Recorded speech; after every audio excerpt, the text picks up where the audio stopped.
द्वारशुणी घाटी बांक रास्तार पुणी घटी दुर्घटना। एक लुहा पथर बोझेई ट्रक ओभरटेक करने समय गोटे ट्रलर को धक्का देबारु ट्रलर ड्राइवर गुरुतर होई एबे मेडिकल रे भर्ती होइछंती। मिलिथिबा सूचना अनुसार केन्दुझरु लुहा पथर बोझेई करी एक ट्रक द्रुत गति रे खड़गपुर अभिमुखे जाउथबा बेले घाटी बांक रास्तार अन्य एक लुहा पथर बोझेई ट्रक को ओभरटेक करने समय नियंत्रण हराई विपरीत दिगरु आसुथबा एक ट्रलर को सीधा सड़क धक्का देइथिला।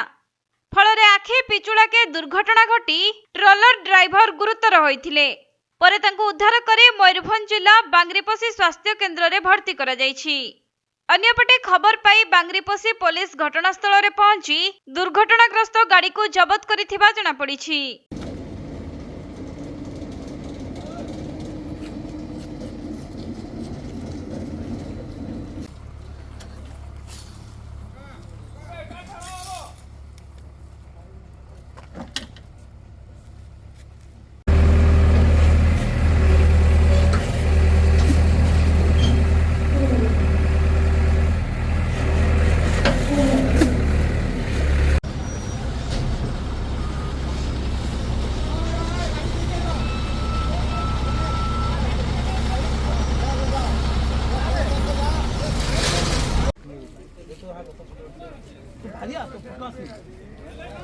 फोटो आसी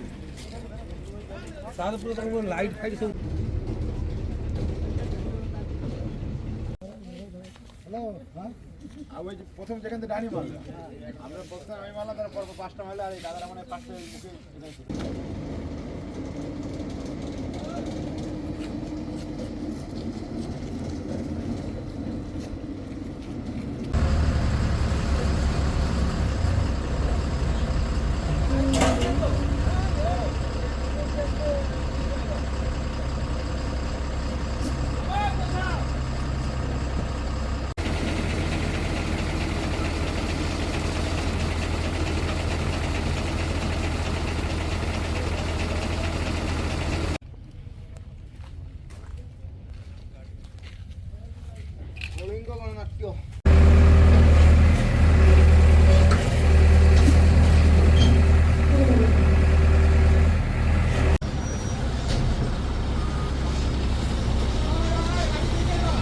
मयूरभंज जिला सारसकणारू तपन कुमार दंडपाटों रिपोर्ट कोणार्क लाइव।